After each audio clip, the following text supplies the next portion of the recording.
오늘 하나님께서 우리에게 주실 말씀은 마태복음 16장 13절에서 20절 말씀입니다. 예수께서 빌립보 가이사랴 지방에 이르러 제자들에게 물어 이르시되 사람들이 인자를 누구라 하느냐? 이르되 더러는 세례 요한, 더러는 엘리야, 어떤 이는 예레미야나 선지자 중에 하나라 하나이다. 이르시되 너희는 나를 누구라 하느냐? 시몬 베드로가 대답하여 이르되 주는 그리스도시요 살아계신 하나님의 아들이시니이다. 예수께서 대답하여 이르시되 바요나 시몬아 내가 복이 있도다. 이를 내게 알게 하니는 혈육이 아니요 하늘에 계신 내 아버지시니라. 또 내가 내게 이르노니 너는 베드로라.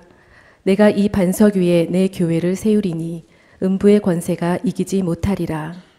내가 천국 열쇠를 내게 주리니 내가 땅에서 무엇이든지 매면 하늘에서도 매일 것이요 내가 땅에서 무엇이든지 풀면 하늘에서도 풀리리라 하시고 이에 제자들에게 경고하사 자기가 그리스도인 것을 아무에게도 이르지 말라 하시니라.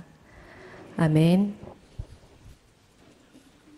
저는 오늘 마태복음 16장에 있는 말씀을 통해서 지난 시간에 너는 나를 누구라고 하느냐라는 말씀을 증거했습니다. 오늘은 15절 이하의 말씀을 통해서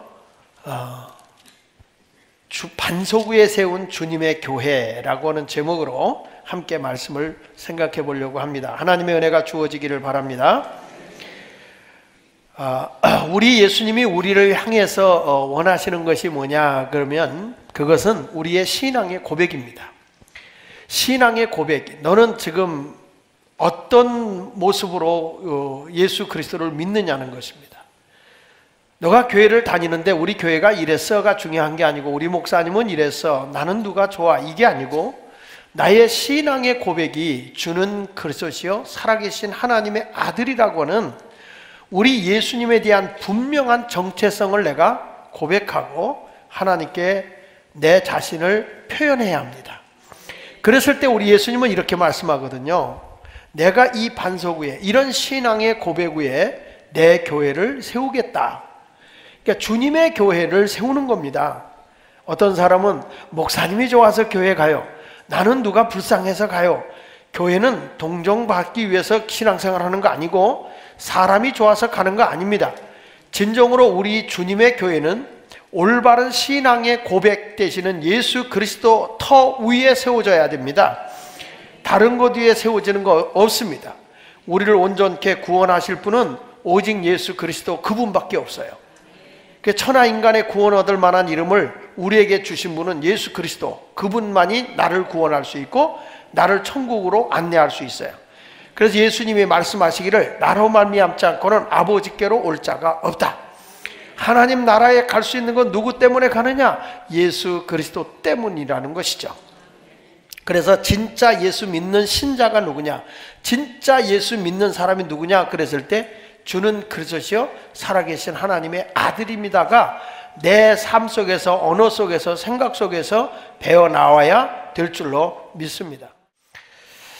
그래서 오늘 여러분들의 말씀을 잘 기억하면서 하나님이 우리에게 주시는 귀한 은혜를 경험할 수 있는 시간이 되기를 예수 이름으로 축원합니다. 1889년도에 완공된 탑이 있습니다. 그 높이는 자그마치 312m이고 거기에 들어간 이 빔 철근이 약 6,300톤이 들어간다고 하니까 대단한 겁니다.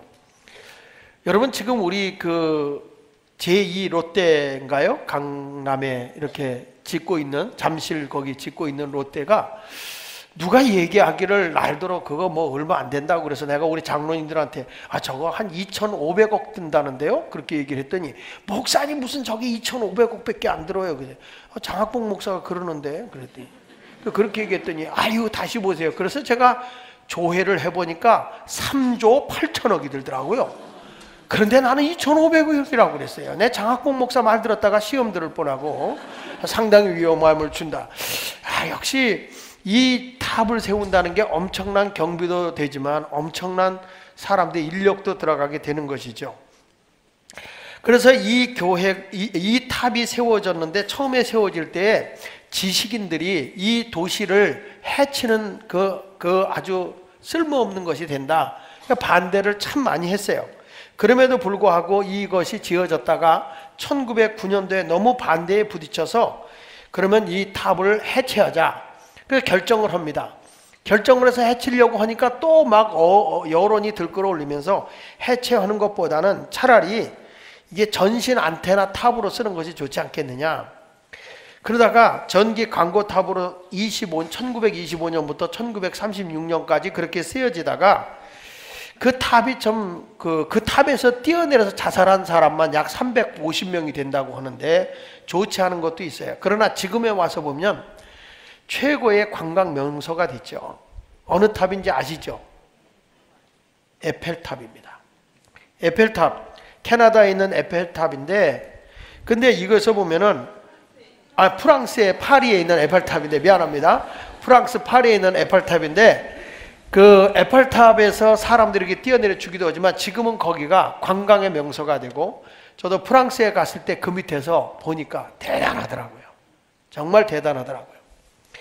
근데 그러한 수많은 사람들이 그걸 보러 가는 그런 명소로 바뀌어버렸는데, 이것을 처음에 설계하고 계획한 사람이 바로 그 에펠이라고 하는 사람인데, 이 사람이 지하를 얼마나, 이 땅 속의 기초를 얼마나 팠냐면 자그마치 12m를 파고 내려갔다는 거예요. 이 12m를 파고 내려가서 그 밑에 바위가 나올 때까지 해서 그 바위 위에다가 이 탑을 세웠다는 거예요.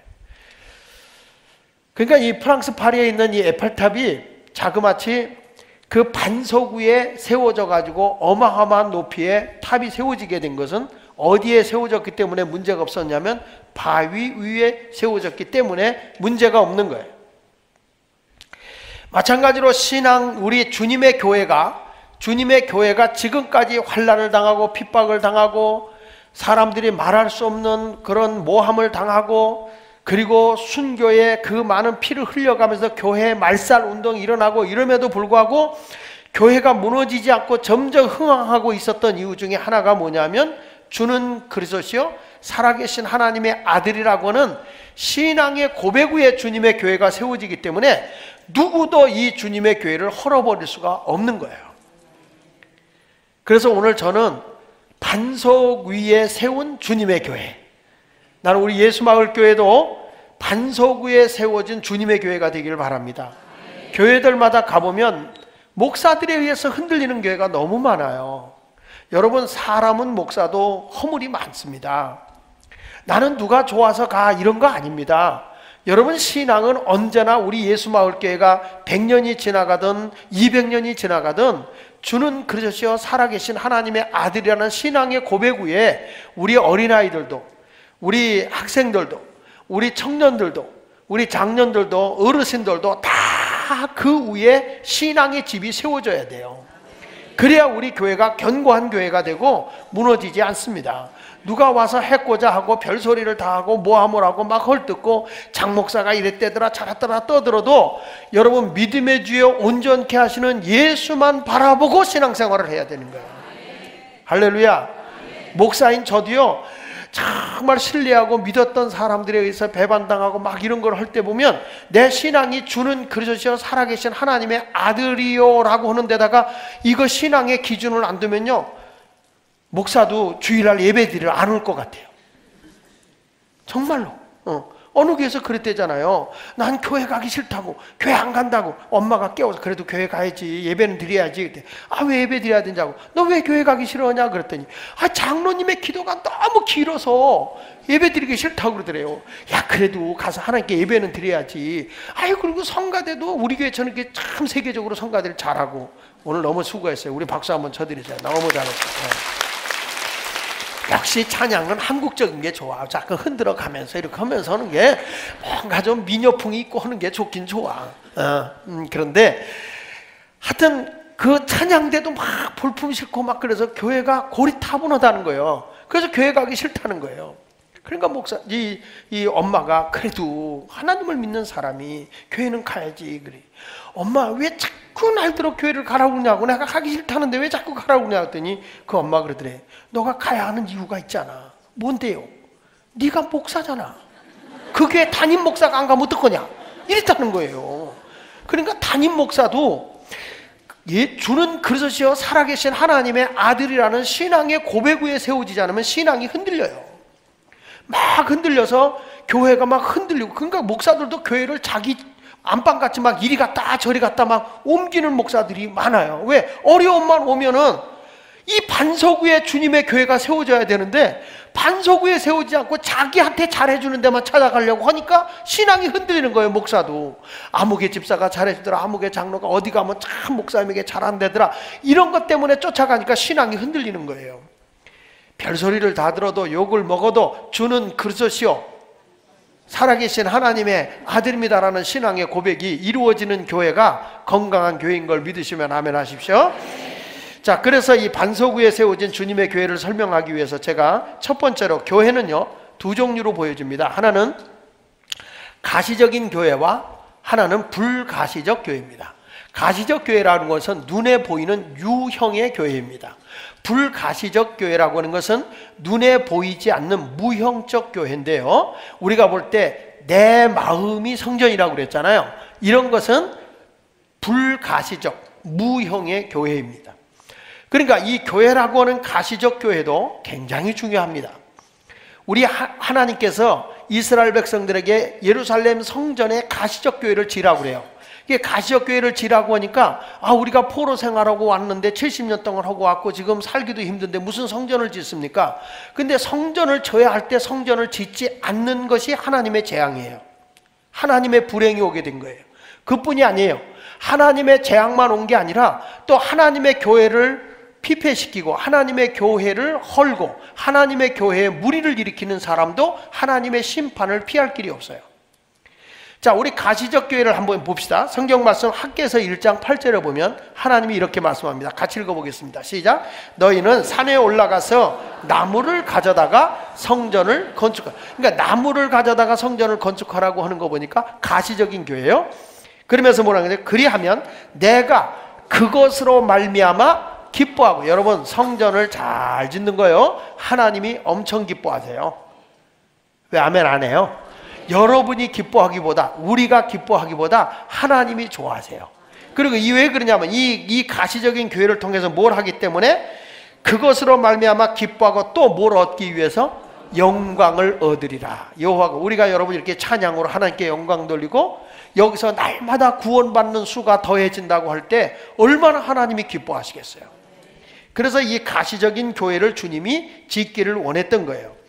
여기 성전을 건축하면 하나님이 기뻐하고 그것을 통해서 영광을 받게 될 거다. 그런데 사람들이 내 때가 안 됐어요, 나는 성전을 지을 마음이 없어요, 그래서 성전을 짓지 않잖아요. 그러니까 이스라엘 백성이 처음엔 형편이 되지 않았다고 해서 성전을 안 짓습니다. 안 짓는 것으로 인해서 하나님의 재앙이 오길 시작하는 거예요. 하나님의 심판이 오길 시작하는 거예요. 학개서 1장 4절로 6절에 보니까 이렇게 말하잖아요. 이 성전이 황폐하였거늘, 성전이 참 옹졸했다는 거죠. 비참했다는 거예요. 이때 판벽한 집에 거주하는 것이 옳으냐, 너희 좋은 집에 산다고 하는 것이 옳겠느냐. 그러므로 이제 만군의 여호와가 이같이 말하노니 너희는 너희 행위를 살필지니라. 너희가 많이 뿌릴지라도 수확이 적고 먹을지라도 배부르지 않고 마실지라도 흡족하지 못하며 입어도 따뜻하지 못하며 일꾼이 삭을 받아도 그것을 구멍 뚫어진 전대에 넣음이 돼서 버는 대로 쪽쪽 빼나간다, 쪽쪽 빠져나간다, 이런 얘기예요. 여러분, 성전 잘 지면요, 역으로 얘기하면 하나님의 복을 받아요. 난 여러분들이 이제부터 영적인 복도 받지만 성전 짓고 물권의 복도 받으시길 바라고 하나님이 여러분의 하시고자 하는 큰 복을 받기를 바랍니다. 이스라엘 백성들이 형편이 뭐 교회만 좋고 교회만 잘 지면 되는 거야 뭐 이렇게 생각할 줄 모르는데 하나님이 기뻐하고 하나님이 영광 받고 이것을 통해서 구원받는 수가 많아진다면 그보다 하나님이 기뻐할 일은 없다고 저는 생각하거든요. 그래서 학개서 1장 9절로 11절에 하나님이 계속 말씀하는 거예요. 왜 너희가 점점 사는 게 힘드냐, 왜 사는 게 고통스럽냐. 읽어봅니다. 시작. 너희가 많은 것을 바랐으나 도리어 적었고 너희가 그것을 집으로 가져갔으나 내가 풀어버렸느니라. 나 만군의 여호와가 말하노라. 이것이 무슨 까닭이냐? 내 집은 황폐하였으되 너희는 각각 자기 집을 짓기 위하여 빨랐습니다. 그러므로 너희로 말미암아 하늘은 뭐가 그치고 이슬이 그쳤고 땅은 산물을 그쳤고, 그 다음에 내가 이 땅의 산과 곡물과 새포도주와 기름과 땅의 모든 소산과 사람 행과 가축과 손으로 수고한 모든 일에 뭘 내렸다고요? 한재, 재앙이 왔다는 거예요. 흉년이라는 거예요. 흉년. 그래서 나중에 학개 선지자가 뒤늦게 깨닫고 하나님 앞에 성전을 재건하면서부터 모든 일이 풀려지는 거예요. 이게 학개서예요. 하나님은 가시적인 교회로 굉장히 소중히 여겨요. 왜냐하면 이 교회를 통해서 영혼을 구원할 수 있기 때문에 그래요. 여러분, 이 가시적으로 눈에 보이는 이런 교회 건물이 없다면요, 무교회주의가 되기 쉬워요. 교회가 필요 없다, 이런 주의가 되기 쉬워요. 이것은 바로 우리의 신앙을 교묘하게 마귀가 그냥 뺏어가기 위한, 세속화시키기 위한 그런 모습인 거예요. 어느 시골교회 젊은 목사가 부임해 갔습니다. 시골교회 뭐 교인 하나가 들어오나요? 그런데 어느 날 도시에 살던 분이 자기도 농사 지면서 살겠다고, 시골교회에서 살아보겠다고 그러면서 자기가 시골에 살겠다고 온 거예요. 부부가 와가지고 그 교회 등록을 한 거야. 야, 이 목사님이 목회한 지 12년 만에 처음 등록교인이 온 거야. 그것도 젊은 부부가. 얼마나 기쁜지 신이 나가지고요, 그냥 목사님들 그 교육자들 그 회의가 있어서 모임이 있는데 거기 가서 말하는 거예요. 우리 교회 젊은 부부가 들어왔다고. 젊은 부부가 들어왔다고. 우리 교회도 이제는 새 신자가 들어왔다고. 여러분, 목사님들은 한 영혼 들어오는 게 그렇게 기쁘고 좋거든요. 너무 기뻐서 막 그 얘기를 하니까 다른 사람이 부러워하더래요. 그리고 한 달 뒤에 이분이 또 다 그 목사님 왔는데 풀이 팍 꺾였더래요. 목사님 지난번에 새댁 둘이 와서 그렇게 기뻐하더니 왜 지금 이렇게 얼굴이 푹 꺾였어요? 그랬더니 뭐라고 얘기하는가 이러더래요. 요즘 젊은 것들은 믿음이 없어요, 목사님들. 그게 무슨 소리요? 우리 이게 등록을 하고 몇 주 나오더니요, 안 나오는 거예요. 그래서 내가 신방 가서 왜 안 나오냐 그랬더니 화장실이 불편해서 못 다니겠다고요. 화장실이 불편해서. 왜 그냥 옛날 교회라 이게 푸세식이요. 그냥 들어가면 막 여기서 그냥 그 가스가 팍 찌르고 막 구선생님이 올라가고 막 올라오고 막 징그러서 못 다니겠는 거예요. 그래가지고 못 다니겠다. 그래서 이제 교회를 그만뒀다는 거예요. 딴 교회로 갔다는 거예요. 그래서 목사님이 참 요즘 것들은 믿음이 없어가지고 다 그런다고.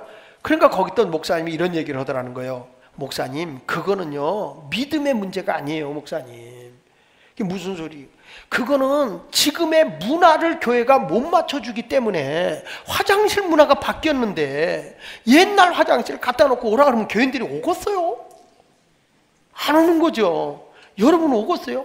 제가 착각한 게 하나 있어요. 뭐냐면 우리 교인들 이제 뜨겁게 기도하고 뭐 열심히 기도하자. 그래서 지하에 의자 안 놓고 바닥 안 놓고 보일러 뜨끈뜨끈하게 한증같이 해놓고, 그러면 교인들이 옛날 생각나서 무릎 꿇고 막 기도하고 통성 기도할 거다. 그리고 새벽에 가니까 안 내려오는 거예요, 교인들이. 거기를 안 내려와요. 왜 안 내려오냐? 목사님, 그냥 의자가 아닌 바닥에 앉으면 허리가 끊어지는 것 같고 아프고, 그래서 밑에다 의자도 다 넣었으니까 거기 내려와서 하는데, 그냥 신발 벗고 들어가는 게 또 불편하고, 뭐 거기 들어가려면 여자들이 하는 얘가 양말도 뭐 신어야 되고, 뭐 이러는 거예요. 그냥 그렇게 불편하다는 거예요. 안 와. 그런데 지난 수요일 날이었어요. 엄청난 은혜가 임한 거예요. 그 2층 문이 고장이 난 거예요. 열리지도 않고 닫히지도 않고. 그래가지고 그러니까 교인들이 다 밑으로 내려오는 거예요. 그제서 어쩔 수 없이 내려오더라고. 어쩔 수 없이. 그래서 제가 이번에 특별 새벽 기도도 본당에 서는 거예요. 다 본당에서 여기서 이렇게 앉아서 하는 거예요. 왜 그러냐? 사람들이 이제 문화가 옛날 문화가 아니라니까요. 달라졌어요. 제가 왜 개인 의자 놓은지 아세요? 여름 같은 때 막 이렇게 소대나 근데 쭉 장의자 앉아갖고 이렇게 총총하게 붙으면 막 남의 남자하고 이게 살갗이 닳으면 징그러워. 물론 좋아하는 여자도 있겠지만 보편적으로 징그러워. 막 이게 프라이버시 자꾸 해요. 그러니까 자꾸 떨어져 앉기를 좋아한다고요. 그래가지고 여러분 옆에다 이렇게 이 경계선을 놓을 수 있는 이런 걸 이렇게 해놓은 거예요. 개인 의자를 이렇게 하고. 그러면서도 애기들이 오면은 애기들이 누울 수 있는 장의자 개념을 가졌으면 좋겠다. 그래서 총총하게 붙여봐라. 이건 우리 교회만 있는 의자예요. 우리 교회만 있는 의자로서 우리가 특허낸 의자예요. 그래가지고 거기다 딱 눕혀도 되잖아요. 얼마나 넓어요, 그렇죠? 너무 좋아서 자선애가 걱정하는 건 있어요. 이렇게 딱 여자들은요, 남자들은 그래도 키가 커서 괜찮은데 여자들은 딱 이렇게 하면 아주 딱 고개가 머리에 딱 받쳐가지고 조금 앞으로 빠지면 침대야, 침대. 근데 요즘 사람들의 문화가 다른 거죠. 그러니까 이 교회도 이제는 가시적인 교회가 보여줘야 영혼 구원하고 젊은이들을 구원할 수 있다고 하는 거예요. 그것이 안 돼서는 영혼을 구원할 수가 없어요. 여러분 보세요. 우리 지방에서 뭐랬는지 아세요? 우리가 2월 달에 우리 교회 지방회를 우리 교회에서 해요. 지방회를 우리 교회에서 하는데 지난번에 감사님이 우리 교회에 와가지고 그 예배 드리는 게 이제 이렇게 콘서트 형식을 띄고 예배를 드렸잖아요. 그랬더니 그러더래요. 우리 이번에 예수마을교회에서 지방회를 할 때는 우리도 좀 이번에는 회의만 하지 말고 콘서트형 지방회를 하자 그랬다는 거예요. 말귀를 못 알아듣네. 그러니까 회의만 하는 게 아니라 막 찬양도 하고 댄스도 하고 이런 것도 하면서 중간중간에 회의하면서 축제가 되는 그런 회의를 하자 그랬다는 거예요. 이게 여러분 얼마나 파장을 일으키는가 보세요. 영향. 지금 11월 말경에 성안교회가 이제 입당 예배를 합니다. 지금 거기 고민하고 있습니다. 우리 자료 최 목사한테 다 뺏어갔대요. 왜? 우리도 좀 그렇게 우리는 더 잘해보려고. 그러니까 처음에 우리가 한 거는 그렇지만 점점 나아지겠죠. 점점 변화가 일어나겠죠. 왜 지금 목사님들이 그렇게 할까요? 이젠 교회도 가시적으로 변화가 일어나야 돼요. 가시적으로 보여지는 게 있어야 되는 거예요. 아멘 안 하네. 네. 그래서 여러분들이 많은 영혼들이 이 교회 가니까 너무 예배드리기 편안하고 너무 좋아. 이런 모습으로 나와야 되는 거죠. 하나님의 은혜가 여러분 이렇게 가시적으로 나타나야 됩니다. 아멘. 그러니까 보여지는 성전을 잘 줘도 하나님이 좋아하는 거예요. 하나님이 기뻐하는 거예요. 그러나 그것이 본질은 아니지만 말이죠. 근데 역사적 증거를 보더라도 로마의 티토 장군이 31살 때 자기가 서기 70년입니다. 이스라엘을 정복합니다. 이스라엘을 정복해가지고 예루살렘 성을 무너뜨리고 그리고 예루살렘 성전을 헐어버려요. 파괴합니다. 하나님을 믿는 것이 좋아 보이지 않는 거예요. 뭐 성전 이렇게 우랑매 그거 다 헐어버렸어요. 나중에 그 사람이 40살이 되었을 때에 서기 79년에 로마의 황제로 이 사람이 들었습니다. 로마의 황제가 되고 79년에 황제가 돼서 이 사람이 불과 2년 만에 세상을 떠요. 2년 하고 죽습니다. 이 사람은요, 황제가 되고 나서부터 얼마나 로마를 잘 발전시켰는지 뭐라고까지 역사학자들이 지금도 평가를 하냐면 인류의 총하다. 인류의 아주 명철하고 아주 영특한 사람이었다. 이렇게 평가를 해요. 티토 이 황제를. 왜 그러냐면 이 사람이 로마의 황제가 되자마자 우리가 잘 아는 영원한 도시를 세우는데 우리가 잘 아는 그 콜로세움이라고 하는 원형극장 형태를 가지고 있잖아요. 그것도 이분이 세웠을 뿐만 아니라 로마의 식수 문제를 해결하기 위해서 수로를 만듭니다. 지금으로 말하면 우리나라로 말하면 수도관 같은 이런 수로를 쫙 만들어서 사람들이 집집에서 이 물 부족함 없이 살 수 있도록 해준 거예요. 수로를 만들고 그리고 가난한 사람을 위한 아주 정책을 너무 잘해서 선정을 베푼 그런 황제예요. 그래서 그렇게 인기가 있는 사람이었고 역사학자들이 굉장히 훌륭한 황제로 평가를 합니다. 그런데 안타깝게도 이 사람이 황제로 딱 등극하면서 2년 동안에 끔찍한 일들이 일어납니다. 어떤 일이 일어나냐면 여러분 잘 아는 폼페이라고 하는 것에 화산이 터지죠. 폼페이. 폼페이라고 하는 것이 지진으로 해서 그 도시가 몰락해버려요. 이 티토 장군이 황제가 되어 있을 때 흐라클라네움이라는 도시와 스티비아라는 도시까지도 다 몰락을 해버려요. 그리고 이 로마의 도시에 3일 동안 큰 화재가 나서 그 로마의 도시를 다 태워버려요. 이런 어마어마한 재앙이 옵니다. 그러다가 1981년도에 이 로마에 엄청난 전염병이 돌기 시작하는데 그게 말라리아예요.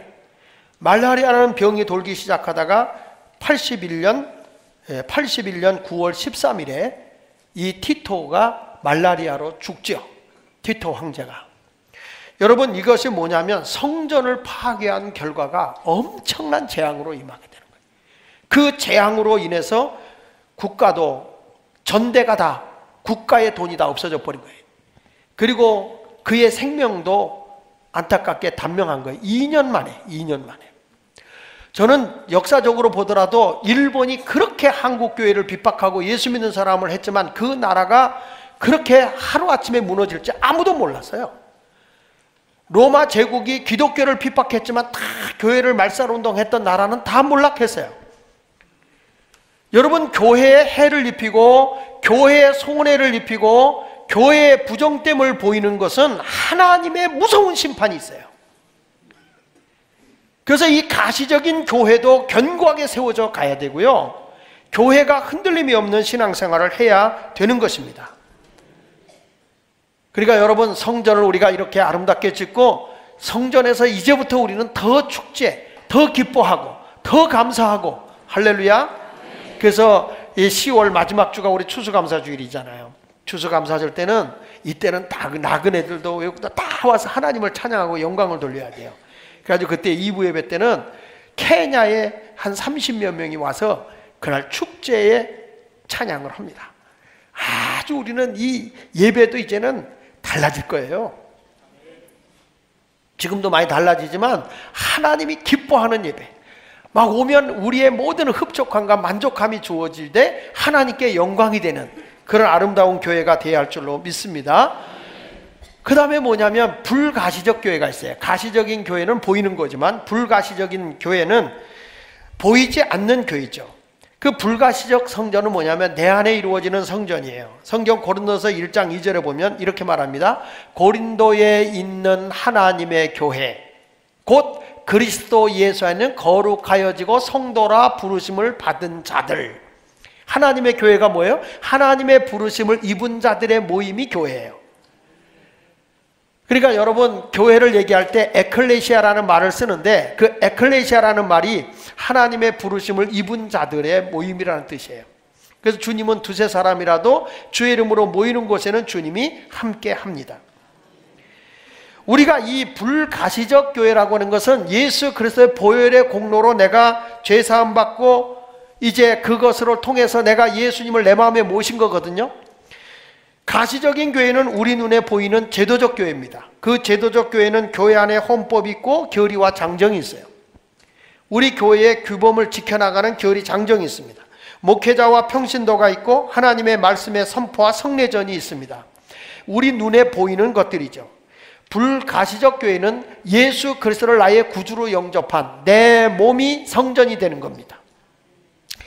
고린도전서 3장 16절에 이렇게 말하죠. 고린도전서 3장 16절 같이 읽어보면 시작. 너희는 너희가 하나님의 성전인 것과 하나님의 성령이 너희 안에 계시는 것을 알지 못하느냐. 누가 성전이라고요? 내가. 하나님의 영을 여기다 모셨을 때 내가 성전이야. 그러니까 성령님을 내 안에 모시고 있는 사람은 절대 여기서 담배 피우면 안 돼요.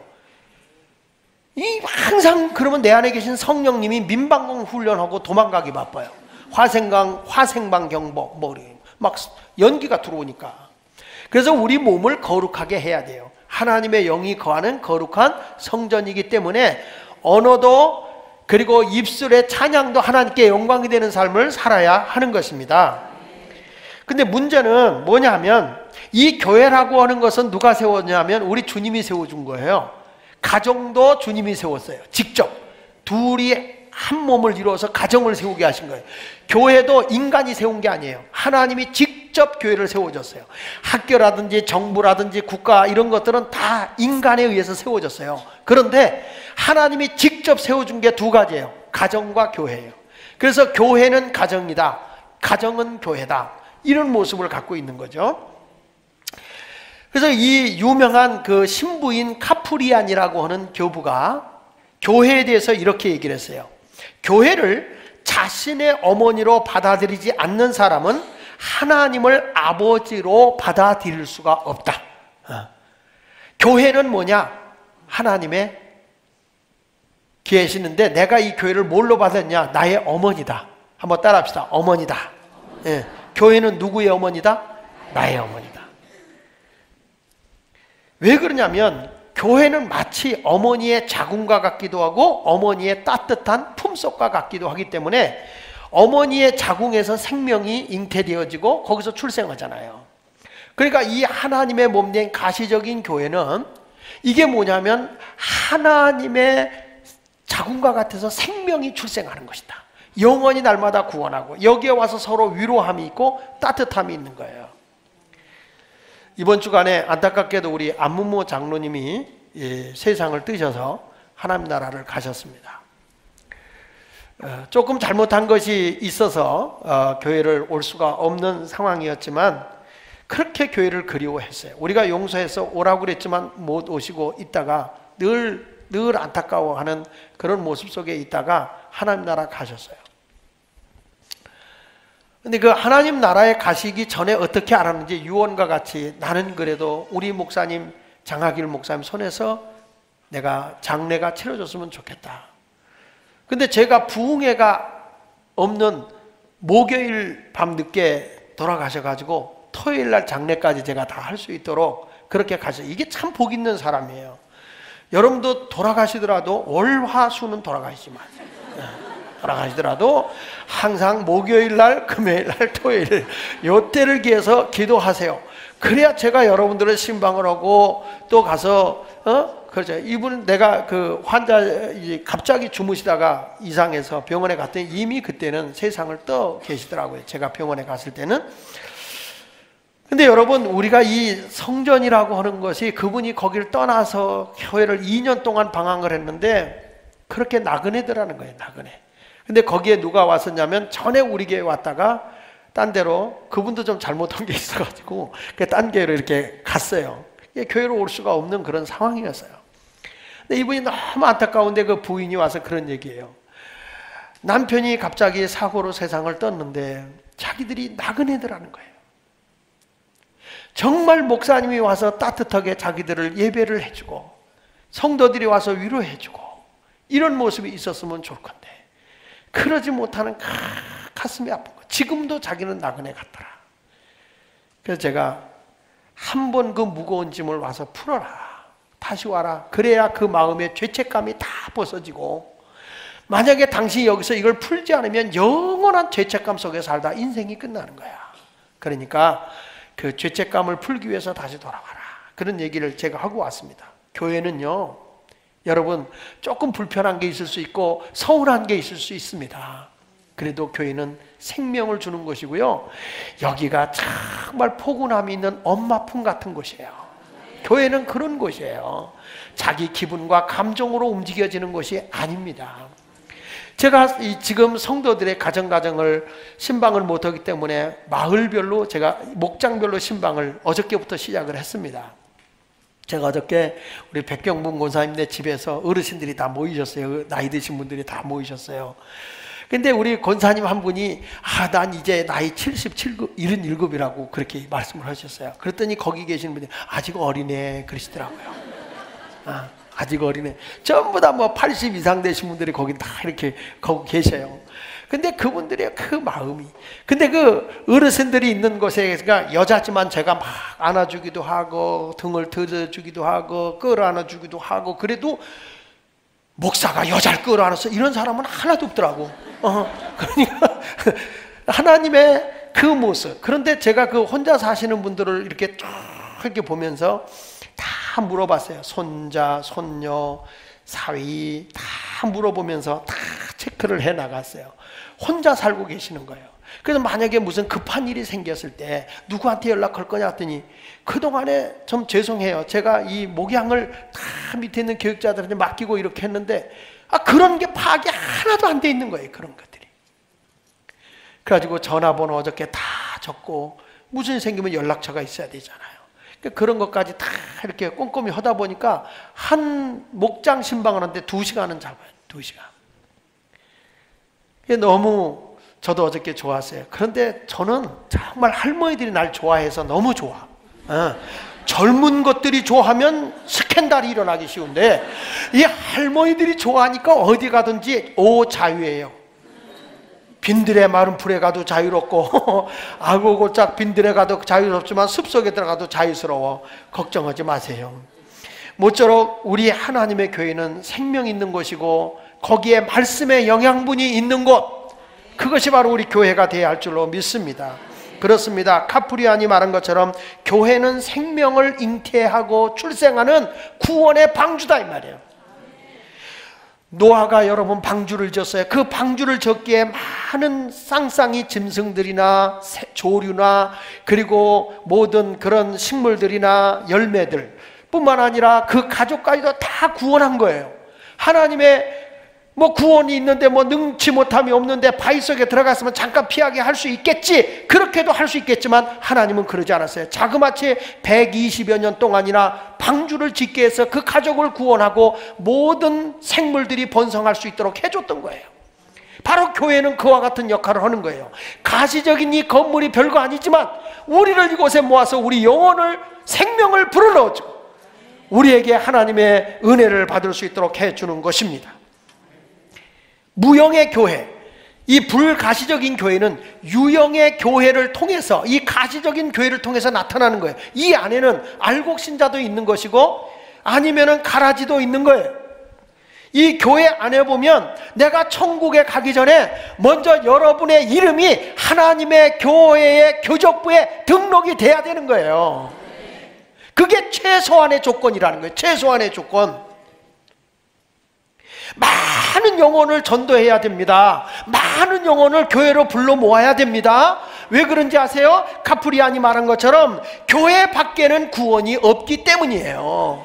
카프리안이라는 신분이 한 얘기가 그거거든요. 교회 밖에, 키프리안이라는 신부가 한 말이에요. 교회 밖에는 구원이 없다. 여러분, 우리가 전도해야 돼요. 전도해서 많은 영혼을 주님의 품 안으로 인도해야 할 줄로 믿습니다. 보이지 않는 교회, 우리가 거룩한 교회지만 순간적으로 내가 거룩성을 잃어버리게 되면요, 사단의 손아귀에 들어갈 수밖에 없는 거예요. 영국의 성자로 알려진 조셉 스크라이브라는 분이, 그가 신학교를 다니다가 신학교에서 예쁜 아가씨를 만나요. 그러니까 너무 예쁜 아가씨를 만나는 것도 그거 좀 안 좋은 것 같아요. 그냥 보편 타당성 있는 평준화를 이루는 그런 모습이 더 좋지 않겠나. 너무 이쁜 거 인물값 한다고요. 근데 이분이 너무 이쁜 거예요. 그래서 그 여자하고 이렇게 교제를 하는데 이 여자가 갑자기 병이 들어 골골대다 죽어요. 그래서 이 조셉 스크라이브라는 사람이 너무 괴로워서 사랑하는 여인을 잃어버린 것 때문에 방황을 합니다. 신학도 안 하고 방황을 막 하고 갑니다. 그러니까 부모를 떠나서 혼자 그냥 막 돌아다니는 거예요. 그러다가 어느 날 한 교회 앞을 지나가는데 거린이 구걸을 하는 거예요. 구걸. 근데 자기 마음이 아프니까 이 구걸하는 사람도 거들떠 보지도 않고 그냥 지나쳤는데 밤에 잠을 자려고 하는데 음성이 들려오는 거예요. 뭐냐면 내가 너를 위해 피를 흘렸는데 너는 나를 위해 뭘 줬느냐. 내가 그처럼 그 세상을 떠난 여인을 사랑하는데 이제는 그 사랑을 연약하고 병든 자를 위해서 네가 사랑을 베풀고 살면 안 되겠니? 이렇게 주님의 음성을 듣게 됩니다. 그래서 그 자리에서 그 사람이 회개하고 집으로 와보니까 집 나간 아들을 그리워하다가 어머니가 병들어 있는 거예요. 그래서 어머니 앞에 가서 잘못했다고 회개하고, 그리고 자기가 이제 신학을 가서 지금까지 자기가 세상을 돌아보니까 그렇게 고통을 당하는 사람이 많이 있더라는 거예요. 근심과 걱정과 아픔을 당하는 사람이 너무 많이 있더라는 거예요. 그걸 보고 자기도 모르게 고백이 이루어졌는데요. 그 고백을 쓴 찬송가가 369장이에요. 죄짐 맡은 우리 구주 어찌 좋은 친군지 걱정 근심 무거운 짐 우리 주께 맡기세. 주께 고함 없는 고로 복을 얻지 못하네. 사람들이 어찌하여 아랠 줄을 모를까. 찬송을 못하니까 아멘도 안 해주네. 아유, 나는 조용필이가 아니에요. 이 정도면 그냥 들어줄만 해요. 그러니까 우리 주님 앞에 내 모든 걸 내놓는 거예요. 아픔을. 그러니까 내가 뭐냐면 하나님의 거룩한 속성을 가지고 있는 자로서 주님의 성전이라는 거예요. 내가 이렇게 하나님의 보이는 가시적 교회 안에서 내가 성전이 되어야 되는데, 교회는 속성이 네 가지가 있습니다. 하나는 뭐냐면 보편적인 하나 되는 교회예요. 따라합시다. 교회는 하나다. 누구냐면 예수 그리스도를 믿음으로 모든 사람의 고백된 사람이 모이는 것이에요. 교파가 달라도 예수가 그리스도이심을 믿으면 그거는 한 교회예요. 한 뿌리에서 나와서 가지가 갈라질 수는 있지만 예수 그리스도가 우리의 주님을 믿어야 돼요. 교회는 다, 저 같은 경우가 여러분 알다시피 장로교든지 성결교든지 침례교든지 순복음이든지 감리교든지 교파를 초월해서 다 가서 부흥회를 합니다. 오늘도 제가 예배 끝나고 저기 봉동? 나는 어딘지도 몰라. 하여튼 전주까지 가면 전주에서 또 이제 차 타고 들어간대요. 봉동에서 거기가 기독교 연합회가 다 하나로 모여서 하는데 목사님 와서 설교 1시간만 하고 올라가래.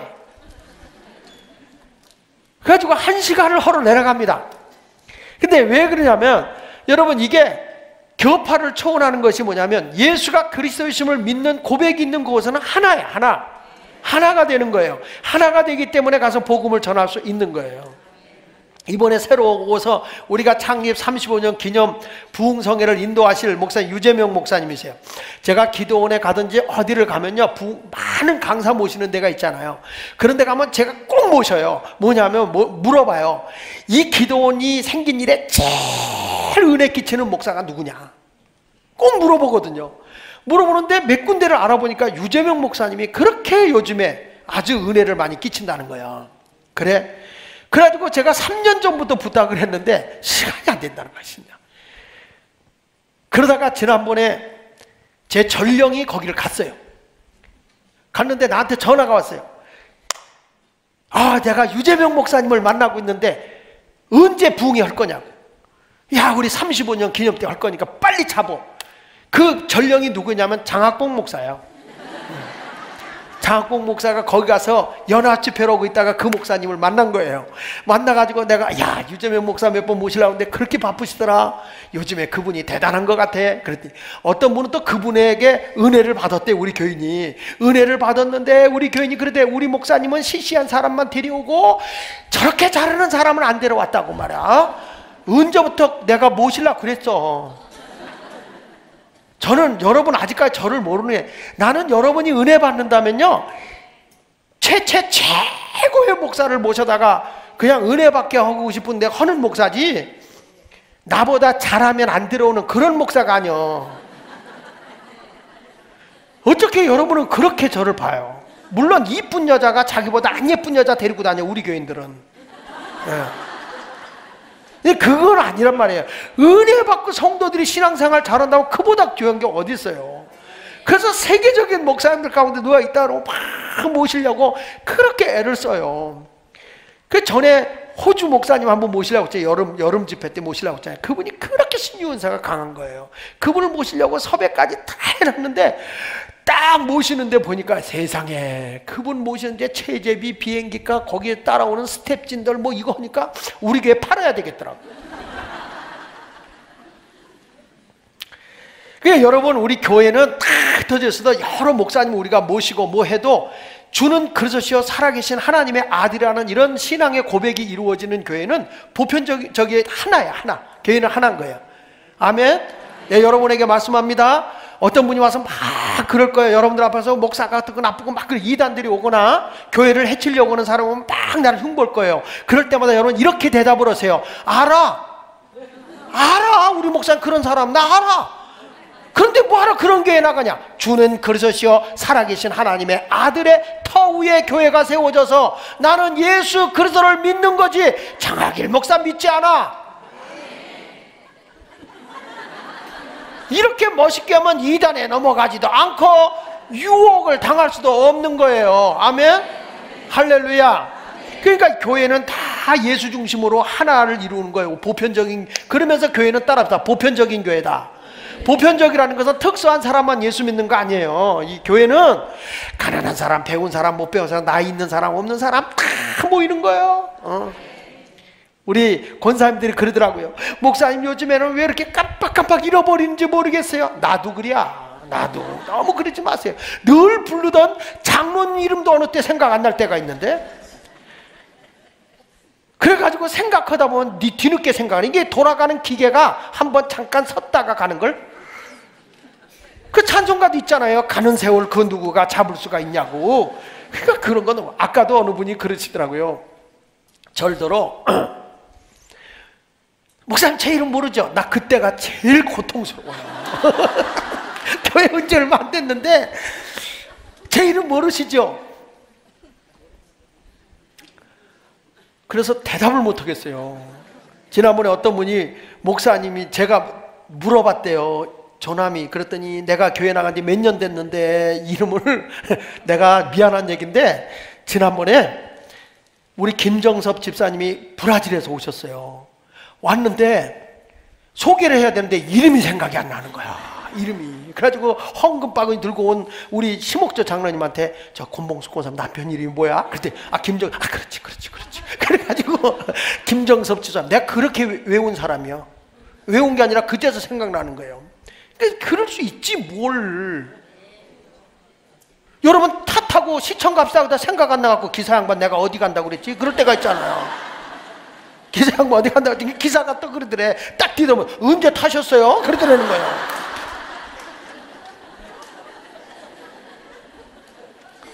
사람은 여러 사람이 교회에 모여서 보편적인 교회를 이루는 거예요. 교회는 잘난 사람만 모이는 거 아닙니다. 어떤 분이 그래요. 목사님 나 같은 게 내가 허물 많고 약점이 많은데, 그러니까 교회인 거예요. 어떤 분은 그래요. 목사님 나는 가정도 뭐, 그렇게 교회인가? 그건 교회를 품어줄 수 있고 사랑할 수 있는 거예요. 이것이 얼마나 귀한 거예요. 할렐루야. 어제도 기도하는데 손녀딸이 자녀를 못 갖는다고, 그래서 그런 얘기를, 고백을 다 듣고, 그럼 같이 기도하자. 하나님은 능치 못함이 없다.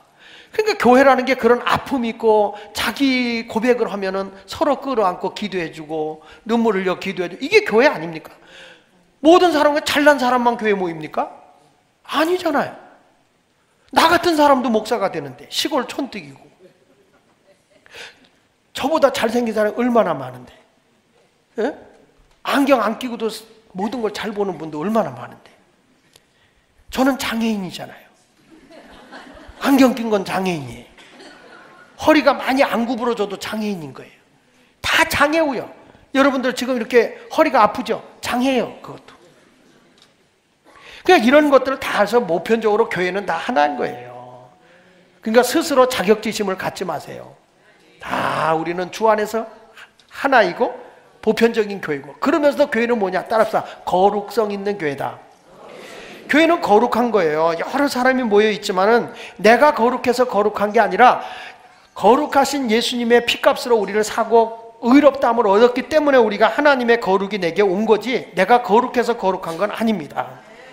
그러니까 이제부터 여러분들이 교회라고 하는 것은 여러 가지 자유롭게 움직일 수 있지만, 그래도 뭐는 지켜야 되느냐? 거룩함은 가져가야 된다는 거예요.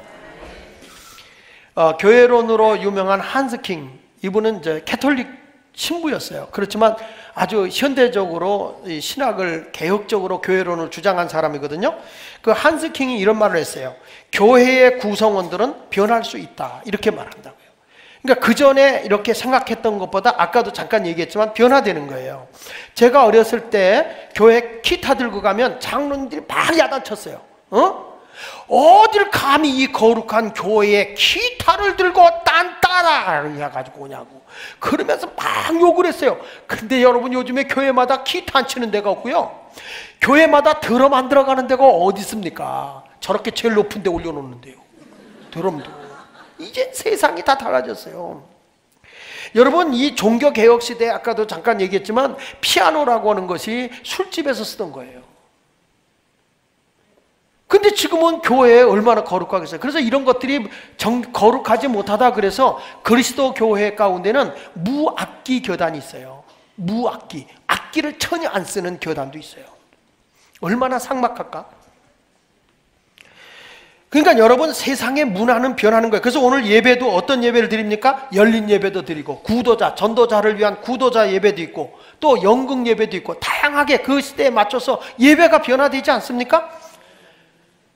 모든 사람이 와서 구원을 얻을 수 있는 그런 것이 교회고, 그러면서도 교회는 뭐가 있는 것이냐면 거룩함이 있어야 되는 거예요. 여러분, 그래서 교회의 거룩함을 지켜야 되는데 거룩함을 잃어버리게 될 때는 하나님의 진노와 심판이 무서운 거예요. 목사가 자율스럽게 해도 목사는 거룩함이 이루어지는데, 여러분 보십시오. 요즘에 TV에 보면 목사님들 가운데 남방만 입고 설교하는 목사들이 그렇게 많아졌어요. 젊은 애들한테 뭐 이렇게 넥타이 탁 메고 이렇게 양복 입고 오는 게 싫다는 거예요, 이제는. 젊은이들과 함께 공감하고 저들과 함께 이렇게 공유하기 위해서 아주 뭐 청바지 입고, 야, 요즘에 찬양팀 올라오는데 여러분 무릎 헤어진 청바지 입고 올라오는 거 보세요. 이해가 될 얘기입니까, 여러분? 그건 그렇다고 쳐. 티도 왜 요 가슴 있는 데만 뚫어? 뭐 보여줄 거 있다고. 이런 것들을 입고도 재단에 올라서는데 젊은 애들은 또 그런 걸 굉장히 좋아해요. 어느 때는 내가 민망해요. 찬양팀 오는데 너무 배꼽 아래 메이는 치마를 입고나 이러니까. 이런 것들, 왜냐하면 요즘의 문화가 그렇다니까요. 세상이 너무 달라진 거예요. 그렇지만 뭐가 있냐? 문화가 변해도 교회의 거룩성을 잃어버려서는 안 된다. 하나님이 거룩하시기 때문에 우리도 거룩함을 가져야 되는 겁니다. 그리고 교회는 사도성이 있어요. 사도성이 뭐냐면 하나님의 말씀을 선포하고 가르치고 지키게 하는 거예요. 성경 말씀에 마태복음 28장 18절로 20절에 이런 말씀이 나오죠. 예수께서 나와 말씀하여 이르시되 하늘과 땅의 모든 권세를 내게 주었으니 그러므로 너희는 가서 모든 민족으로 제자를 삼아 아버지 아들과 성령 이름으로 세례를 주고 내가 너에게 분부한 모든 것을 가르쳐 지키게 하라. 그러니까 교회는 하나님의 말씀을 전하고 가르쳐 지키게 하는 거예요. 그러면 뭐냐? 세상 끝날까지 내가 너희와 항상 함께 있을 것이다. 제가 요즘에 우리 디렉터들을 가르칠 시간 없이, 디렉터도 시간 없고 저도 시간이 막 쫓기니까. 그래서 그러면 언제 성경 공부하겠냐? 새벽에 오자. 금요일 날 새벽 5시 20분부터 제가 6시 20분까지 성경 공부를 시킵니다. 그게 뭐냐면 하나님을 경험하는 삶을 이렇게 하고 보여주는데, 거기서 제가 하는 게 뭐냐면 교제를 경험하지 말고 하나님을 경험해라. 그러면서 그걸 교제를 이렇게 공부하는데 아주 그 새벽에 과연 얼마나 나올까 그랬더니 그냥 열심히 나오시더라고요. 여러분, 우리가요, 이 교회라고 하는 것이 사도성이 있어서 말씀을 가르치고 그 말씀대로 살게 해줘야 되는 거예요. 그게 없으면 교회가 아닌 거예요. 우리 교회는 하나님이 기뻐하는 그런 아름다운 교회가 될 수 있기를 바랍니다. 한번 따라 합시다. 보이는 교회, 보이지 않는 교회. 보이는 교회는 이렇게 건물적인 교회라고 한다면, 보이지 않는 교회는 내 안에 계신 거룩한 하나님의 성전을 얘기하는 것입니다.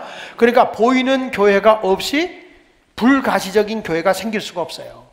그러니까 이 교회 안에 들어와서 여기서 구원을 받고 여기서 거룩한 훈련을 통해서 하나님이 불가시적인 거룩한 교회가 우리 자신이 되도록 그렇게 성화되어지는 아름다운 성도들이 다 되어지기를 축원합니다. 그래서 교회는 반석 위에 세운 주님의 교회가 되어야 된다. 따라합시다. 교회는 반석 위에 세운 누구의 교회여야 된다고요? 예수 마을교회는 누구의 교회? 주님의 교회입니다. 교회 잘 줘놓고 나면 누가 그래요? 목사님 아까워서 교회를 어떻게 은퇴할 거냐고. 주님의 교회입니다. 주님의 교회. 이거는 누구도 못합니다. 얘기하지만 특별히 우리 감리교 재단, 이거리 땅과 건물은 감리교 유지대단에 들어있기 때문에 감리교 유지대단에서 관리해주고, 감리교의 유지대단에서 이 건물을 다 개인적으로 어떻게 할 수가 없어요. 아무리 장로님들이 다 교회들이 다 나가고 아무도 없어. 나 혼자 있어. 그래도 이 교회는 내가 못 팔아. 왜냐? 내게 아니니까. 또 여러분 목사 딱 내쫓고 장로도 이건 내 거다 그래도 내게 아니야. 이거는 감리교 유지재단이라는 큰 재단에서 관리하고 있기 때문에 거기에 등록이 돼 있어. 그래서 딱 보면 이 건물 등기부 등본에 보면 기독교 대한감리회 유지재단 이렇게 딱 들어있어요. 예수마을교회가 아닙니다, 여러분. 그러니까 이단이 와도 이건 못 뺏어. 여기 이단 왔으면 빨리 그냥 여기 와서 예수를 믿어. 그냥 신천지나 뭐 하나님의 교회나 이런 데 넘어가지 말고 현혹되지 말고 바르게 서기를 바랍니다. 여기 마태복음 16장 18절에 이렇게 말합니다. 또 내가 네게 이르노니 너는 베드로라. 베드로라는 말은 돌이라는 말이에요. 자, 이 반석 위에 내가 이 반석 위에 내 교회를 세우리니 음부의 권세가 이기지 못한다. 여러분 중요한 말씀입니다. 뭐가 이기지 못한다고요? 음부의 권세, 죄악이, 사탄이가, 지옥이 이기지 못하는 거예요. 주님의 교회를 세우는데 유대인들은요, 왜 여기 반석이라고 표현을 했냐면 이 베드로라는 말이 반석이잖아요. 돌이라는 말인데 왜 반석으로 표현했냐면 그 당시에 유대인들은 돌을 신성화시켰어요. 이게 무슨 말이냐면 그릇이 있어요. 뭐 나무로 만든 그릇이든지 흙으로 만든 이런 그릇이든지 토기로 만든 흙이 있잖아요. 그 그릇이 있는데 거기에 부정된 짐승들이 그걸 뭐 이렇게 만졌거나 뭐 이렇게 거기 들어갔거나 나오면은 나무나 이 흙으로 만든 그릇은 깨버려요. 태워버리든지. 왜냐하면 부정된 것이 그릇 안으로 들어갔다고 생각하는 거예요. 그런데 돌로 만든 그릇은 아무리 부정된 것이 거기 들어가도 이거는 절대 그 속으로 이 부정된 것이 스며들지 않는다. 그래서 이거는 닦기만 하면 된다. 돌 그릇은 닦아내기만 하면 되기 때문에 이거는 부정된 것이 아니다. 다른 그릇은 속까지 부정되어 있다 그래서 없애버렸거든요. 그러니까 여기서 반석 위에 교회를 세웠다는 말은 절대 부정됨이 침범하지 못한다는 거예요. 음부의 권세가 침범하지 못하는 그 신앙의 고백 위에 주님의 교회를 세운다는 거예요. 사설이 아니에요. 자기 욕망, 자기 욕심을 위해서 하는 게 아니에요. 그래서 성경에 보면 그 무리바 반석이나 가데스 반석에서 샘이 터져 나왔잖아요. 근데 반석을 치라 그랬을 때는 쭈루라고 하는 표현을 했어요. 그 반석을 치라 할 때 치라 할 때는 그 반석이 쭈루라는 말이에요. 그건 낮은 바위예요. 낮은 바위. 그런데 반석을 명하여 샘이 나게 하라라고 하는 그 반석, 가데스 반석은 뭐냐면 쉘라예요. 쉘라라는 말은 돌출된 돌, 큰 돌을 얘기합니다. 그래서 어떤 사람이 얘기하기를 첫 번째 그 반석을 쳐서 샘이 나오게 한 거는 초림 예수, 십자가에 죽는 예수를 의기한 거고, 재림 예수는 말씀대로 이루어질 그 쉘라라고 하는 돌출된 돌은 재림 예수를 얘기한 거다. 이렇게 얘기합니다. 그래서 성경에 보면 돌로 많이 하는데 이스라엘을 뭘로 표현하냐면 뜬 돌, 공중에 뜬 돌에서 이스라엘을 해를 입힐수록 이스라엘을 근다리는 나라마다 크게 해를 입게 되는 것이 말세의 징조라고 보여줬거든요. 그만큼 돌은 신성한 걸 얘기하는 거예요. 그러니까 여러분, 우리가 온전한 신앙의 고백이 이루어지면 내가 반석인 거예요. 흔들림이 없는 거예요. 부정되지 않는 거예요. 음부의 권세가 와서 절대로 여러분의 신앙을 흔들지 못하는 거예요. 할렐루야. 여러분, 누가 와서 교회 어쩌고저쩌고 막 목사, 요즘에 보면 우리 교회 이따 나간 목사가 교회를 개척하는데 막 와가지고 와서 막 이러쿵 저러쿵 얘기를 하는데 우리 교회 35년 이래 생긴 일이 이런 일이 없어요. 근데 제가 여러분들에게 말씀하는 거는 저는 다른 거 다 안을 수 있어요. 다 안을 수 있지만 하나님의 교회를 어지럽힌 거는 절대 용납이 안 돼요. 그건 있을 수도 없는 일이에요. 만약에 내가 가서 한다면 깨끗하게 지금부터 가야지 있는 교인들을 꼬드기고 그렇게 해서 신앙을 흔들리게 하지 마세요. 나는 주의 종을 키울 때 허물 있고 약점 있어도 그 사람은 하나님의 종으로 키우는 거라고 해서 그건 끝까지 그의 부족함은 내가 끌어안을 수 있지만 교회에 해를 입히는 것은 절대 용납이 안 되는 거예요. 그건 나도 안 되지만 하나님도 용납하지 않아. 그거는 우리 교회가 35년 세워가는 동안에 이단이 와서 교회를 무너뜨리려고 한 적도 있어요. 그 이단자 불러서 우리 강 장로님이 여기 증인이지만 아주 박살을 내버린 거예요. 주님의 교회를 주님이 세우는 음부의 권세가 이기지 못하는 교회가 돼야지. 여기 와가지고 어떤 사람은 다단계를 한다 그래가지고 다단계가 와서 판을 친 적이 있어요. 우리 교회. 교인들이 부자 돼. 우리 교인들이 다 가난하기 때문에 부자 만들어야 된다고. 아마 그때 있었으면 알지만 제가 강단에서 다른 건 몰라도 교회를 혼탁하게는 용서 안 합니다. 그건 용납 못 합니다. 아무리 저거 가까워도 그건 용납이 안 돼요. 왜냐하면 신앙과 정은 달라. 인간의 그 정을 뛰어넘어서 그리스도를 중심으로 가야 되는 거예요. 그래서 그때 정말 많은 사람이 나갔어요. 다단계에 유혹됐던 사람들 굉장히 많았어요. 중자들. 그래도 저는 주는 그리스도시요 살아계신 하나님의 아들이라고 신앙이 바로 된 사람을 통해서 이루어지는 거예요. 어떤 분은 뭐 연말까지는 난 뭐 지켜주고 뭐 이렇게 얘기하는데 그럴 필요 없어요. 거기 간다면 지금 당장 가세요. 교인들을 현혹하지 말고 신앙의 정립을 똑바로 하세요. 신앙의 정립을. 주는 그리스도 살아계신 하나님의 아들이라 이 고백 위에 세워진 거예요. 말도 안 되는 얘기. 목사님이 강제로 내쫓았다. 언제 했다. 우리 목사 교회 장로님들이 뭐 허수아비인지 아십니까? 교회가 뭐 목사 마음대로 움직이는 데지 아십니까? 그래가지고 거짓말로다가 막 여러분을 선동하고 목사를 흉보를 해. 여러분 저는 흉들어도 괜찮아. 주는 그리스도시여 살아계신 하나님의 아들만 믿으면 돼요. 하나님께서 세계의 영혼들을 깨우고 다니는 복음을 전하고 다니게 하는 저를 주님이 쓰시는 한 절대로 하나님이 우리 교회는 주님이 지키는 거야. 나는 그렇게 부끄럽게 살지 않아. 하나님의 영광을 드러내는 아름다운 삶을 살아요. 우리 교회에 있다 부목사를 갖다 내가 미국으로 보냈던 목사 하나가 교회를 망가뜨려 놓은 목사가 있어요. 교회를 자기가 깨트려서 나가는 목사였어요. 난 지금까지도 그 사람은 안 봐요. 왜냐? 하나님의 교회를 망가뜨리는 것은 그건 주의 종이 아니야. 그건 자기 욕망을 채우기 위해서, 자기 욕심을 채우기 위해서. 사도 바울이 말한 것처럼 그리스도 터 위에 세우세요. 그리스도 터 위에. 예. 그래서 바울은 남이 복음이 전한 터 위에는 내가 복음을 전하지 않겠다고 하는 거 아닙니까? 주님의 교회를 세우십시오. 다시 말합니다. 예수 마을교회는 장하길 목사의 교회가 아니에요. 예수 그리스도의 교회예요. 믿습니까? 밑에 있는 우리 디렉터님들도 또 우리 부목사님들도 분명히 기억해야 돼요. 교인들이 잘해주고 막 해주고 목사님 은혜 받았어요. 잘했어요. 그런 것에 현혹될 필요 없어요. 예수 마을교회에 사역하고 있고 주님의 교회를 위해 봉사하고 있기 때문에 존경하고 사랑하는 것이지, 여러분 내가 잘못하고 잘못된 길로 가면 교인들이 나 거들떠나 볼지 아세요? 아이고 안 그랴. 난 알아. 그래서 나온 찬송가도 있어요. 나는 알아요. 알아요. 목사도 주님 중심으로 가지 않으면 교인들이 얼마나 빠끔이 누인데요. 저 목사님이 진리의 편에 섰다, 하나님의 말씀 안에 섰다 안 섰다 다 알아. 다 알아. 그걸 알기 때문에 이건 아니다 그럴 때 거들떠 보이지 않는다고요. 얼마나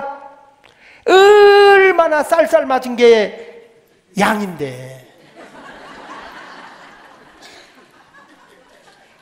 양은요 짐승이에요. 난 목자잖아. 사람이에요. 사람이 어떻게, 아니 짐승이 어떻게 사람의 마음을 알겠어. 미안해요. 또 그런 것 때문에 시험 되지 마. 성경에 비유하기를 양이라고 비유를 했다 이런 얘기죠. 근데 여러분들이 얼마나 분명하잖아요. 목자의 음성 분명히 알잖아요. 내 목자가 우리 주님이시잖아요. 그게 주님의 음성이냐 아니냐 분명히 구별할 줄 알잖아요. 그거 모르는 겁니까? 여러분 장목사가 가서 부흥하는데 수많은 목회자들, 수많은 영혼들이 있어요. 그 영혼들이 저게 주님의 음성인지 사람의 넋두리인지 그거 분별 못하겠습니까? 온전히 주님의 말씀을 따라가는 우리 교회 성도들이 되시기를 주 예수 이름으로 축원합니다.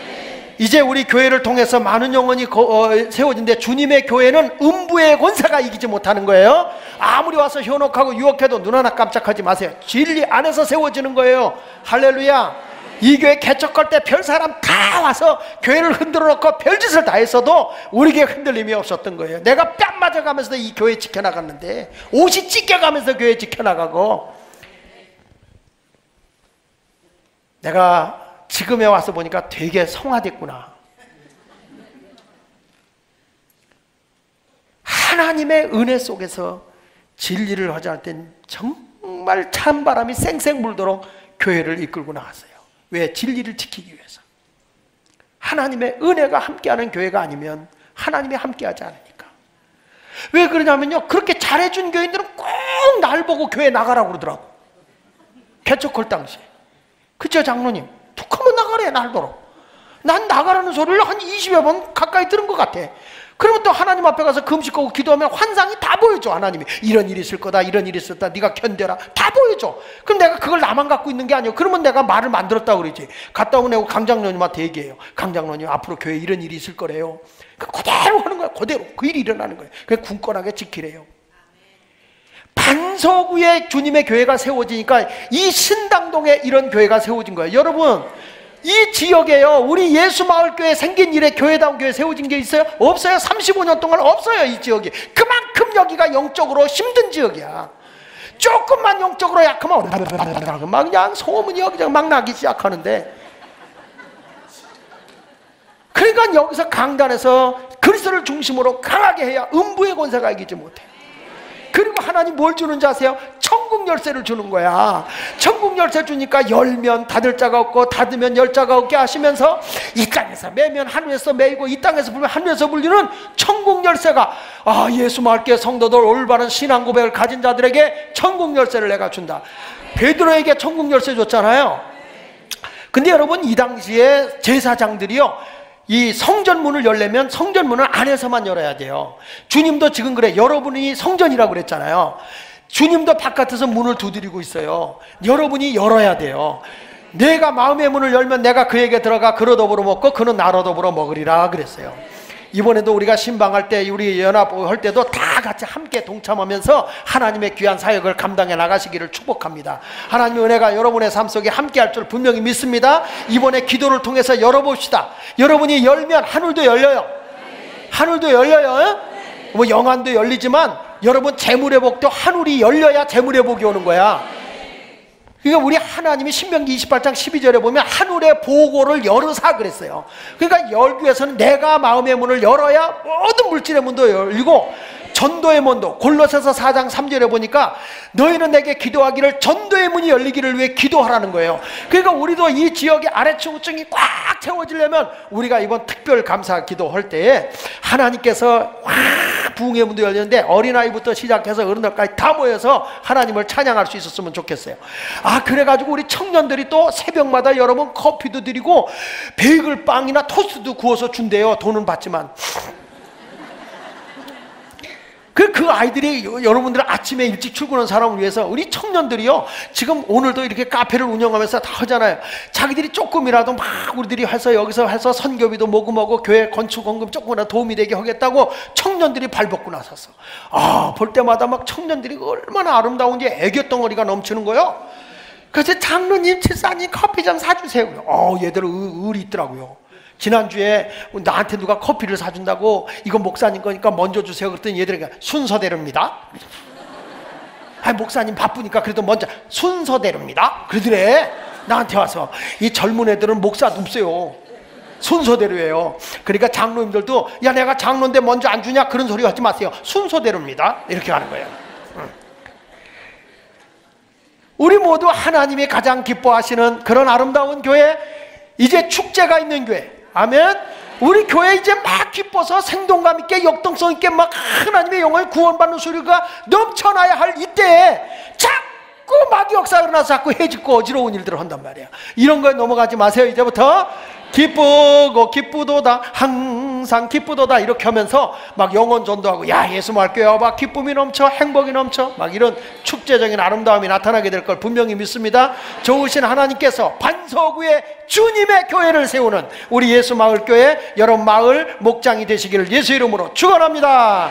기도하겠습니다. 우리 다 같이 이 시간 한음성으로 기도합니다. 하나님 아버지 앞에 간절하게 기도하겠습니다. 다 같이 기도합시다.